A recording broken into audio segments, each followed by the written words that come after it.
Civilizations don't just vanish, except when they do. No war, no disaster, no explanation, just millions of people, entire cities, entire cultures gone. These aren't myths, these are places that existed, had governments, armies, trade routes, written languages, and then didn't. The Indus Valley Civilization. At its peak, the Indus Valley Civilization was the largest on Earth, larger than Egypt, larger than Mesopotamia. Over 5 million people spread across 1.5 million square kilometers. Cities so advanced they had indoor plumbing when Europe was still living in mud. Mohenjo-daro, Harappa, grid-planned streets, standardized brick sizes, a sewage system that wouldn't be matched for 3,000 years. Then around 1900 BC it stopped. Not slowly, not over centuries, the cities were abandoned within a generation. The population didn't die, no evidence of invasion, no burned buildings, no bodies in the streets. They just left. The writing system they used has never been decoded. Over 4,000 inscriptions, thousands of scholars, over 100 years of trying, nothing. We don't know what they called themselves, we don't know what they believed, we don't know where they went. The cities sat empty, perfectly intact, like everyone simply stood up and walked away. Scientists think climate change shifted the monsoon, rivers dried up, but that doesn't explain the speed or the silence. No forwarding address, no final inscription, just empty streets and a writing system that still won't talk. The Khmer Empire. Angkor was the largest pre-industrial city in human history. At its peak, over 1 million people lived there. The hydraulic system that sustained them was an engineering marvel. Hundreds of reservoirs, thousands of kilometers of canals, a city built to last forever. It lasted until it didn't. By the 15th century, Angkor was empty. The jungle had begun swallowing the temples. There was no single invasion that ended it, no plague with a death toll that accounts for 1 million people vanishing. The Khmer didn't disappear in a battle. They dissolved. They found a city that had been desperately expanding right up until the end. New construction, new reservoirs, new infrastructure. A civilization fighting to survive something it couldn't name. The Aksumite Empire. Aksum was one of the 4 great powers of the ancient world. Rome knew it. Persia knew it. India traded with it. It minted its own coins, built obelisks that still stand today, was the first major empire to adopt Christianity as a state religion. Then it collapsed completely, utterly, in a way that historians still cannot fully explain. The trade routes shifted, the ports silenced, the coinage stopped. An empire that Rome had treated as an equal simply folded inward and forgot what it had been. Empires shrink, empires adapt.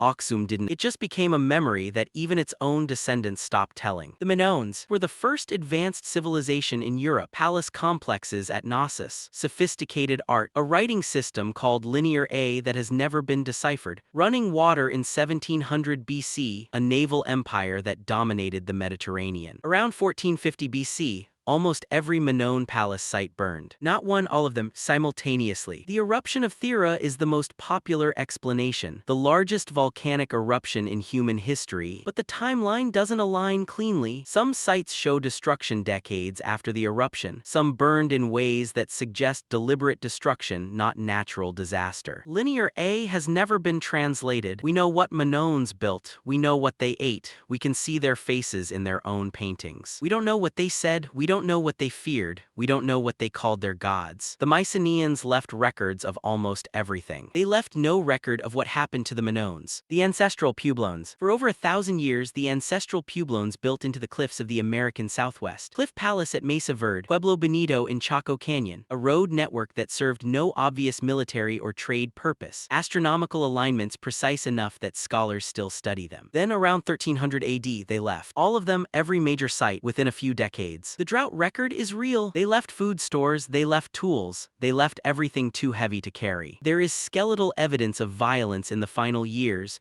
trauma patterns that suggest something beyond drought was happening. Whatever it was, they didn't record it, or the record didn't survive, or we haven't found it yet. The structures remain perfectly built into the cliffs, designed to last, still standing, still empty. The Greenland Norse. Eric the Red settled Greenland in 985 AD. At its peak, the Norse colony had over 5,000 people, 2 settlements, A cathedral. By 1408, the last written record of the Greenland Norse exists, a letter describing a wedding. After that, nothing. No bodies, no mass grave, no final record of what happened. When European ships returned, they found abandoned farms, empty churches, cattle still in the fields. 5,000 people, 300 years of continuous settlement. Then a wedding in 1408 and absolute silence. Gone. The Maya. The Maya had one of the most sophisticated writing systems in the ancient world. A fully developed calendar more accurate than the one Europe was using at the time. Astronomical knowledge precise enough to predict eclipses centuries in advance. They recorded everything: wars, bloodlines, celestial events, agricultural cycles. And then the monuments stopped mid-sentence. Literally, Stele left unfinished. A civilization that documented obsessively simply stopped mid-thought. The drought evidence is strong. What the archaeology also shows is warfare. City fighting city. Elite competing with elite. A political system that ate itself during the worst possible conditions. The northern cities survived longer. The Maya didn't vanish. Their descendants are alive today, millions of them. But the civilization that built Tikal simply stopped. Mid-sentence, mid-thought, mid-steal. The Rapa Nui Easter Island sits in the middle of the Pacific Ocean, the most isolated inhabited place on Earth. The nearest continental landmass is 3,500 kilometers away. Somehow, between 700 and 1200 AD, people found it. 900 stone statues, some weighing 80 tons, across an island with no metal tools and no large animals to use as labor. The Moai are not the mystery. The mystery is what came after. By the time European ships arrived in 1722, the population had collapsed. The statues were being toppled. The forests were gone. Without trees, canoes couldn't be built. Without canoes, deep-sea fishing became impossible. A population that may have reached 15,000 people contracted to a few thousand. The knowledge of how to build the Moai was lost. The Rongorongo writing system found on wooden tablets has never been deciphered. Another script, another silence, another civilization that left its monuments and took its answers with it. The statues remain, watching the ocean, waiting for something that isn't coming back.